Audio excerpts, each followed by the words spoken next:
Et nous allons accueillir ce soir Chantal Loyal. Bonsoir. Bonsoir. Alors, on parle danse et spectacle. Je rappelle que vous êtes chorégraphe et directrice également de la compagnie Difekako. Oui. Alors, c'est un titre ronflant, on va dire, parce que vous avez aussi l'insigne du mérite national que vous avez reçu. Alors, vous êtes ici pour un spectacle intitulé On t'appelle Vénus. C'est une référence d'abord à l'histoire. Oui, c'est une référence à l'histoire d'une femme d'Afrique du Sud qui a été ramenée en Europe il y a plus de 200 ans et qui est restée dans les caves du Musée de l'Homme. Et ces restes ont été restitués en 2002 à Nelson Mandela et à sa famille pour avoir une sépulture et, on va dire, un enterrement digne pour son peuple. Alors, on rappelle que cette femme a vécu l'enfer dans les foires européennes entre 1810 et 1815 pour sa morphologie, tout simplement.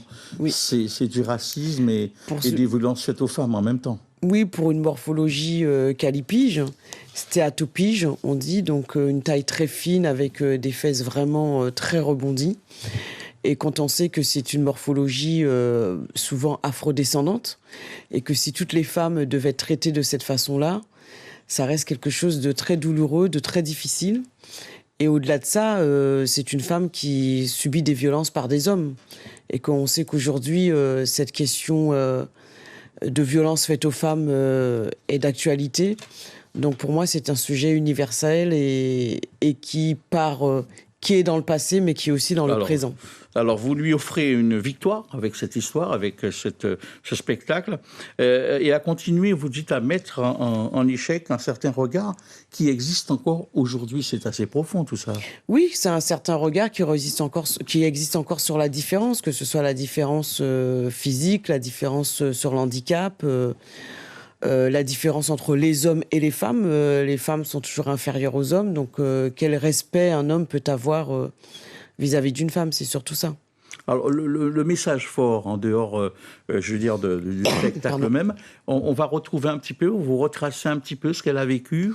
Oui, je vais être un peu dans un biopic de cette femme qui va arriver de l'Afrique, qui va aller en Angleterre, à Londres, et qui ensuite sera vendue en France. Et donc, je vais tenter par certains accessoires de raconter sa vie. Donc, je ne vais pas tout vous dire ici sur le plateau. Il faut venir nous voir. C'est le 2 avril. Hein. Oui, c'est le 2 avril à 18h30 à l'Arawak. À l'Arawak, à 18h30. Et surtout le 4 et le 5 au festival Nuseyon, qui m'invite sur 3 spectacles, aussi pour les scolaires, et 2 spectacles tout public. Alors, on profite pour annoncer que le spectacle sera suivi d'un débat avec René Bellénus. Là aussi, vous allez revenir un petit peu pour expliquer l'histoire, parce que cette histoire, elle n'est pas forcément très connue. Elle n'est pas connue, même en Afrique du Sud. Là, je vais partir au Zimbabwe après, la Guadeloupe. Et ce n'est pas une histoire très connue, que ce soit pour le Zimbabwe ou l'Afrique du Sud.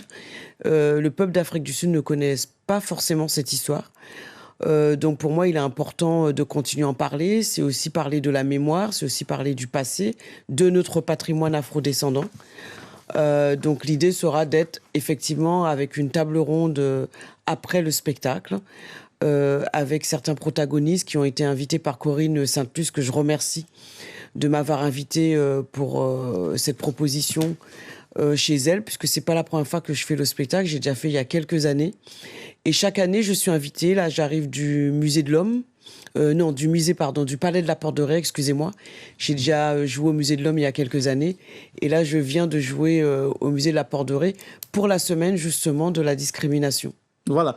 En tout cas, on vous souhaite beaucoup de succès avec cette comédie, avec cette danse, cette fresque historique, on va dire, en quelque sorte. Merci, Chantal Loyal, d'avoir été notre invitée. Merci à vous. Alors, de la danse à la poésie, sans jeu de mots, il n'y a qu'un pas.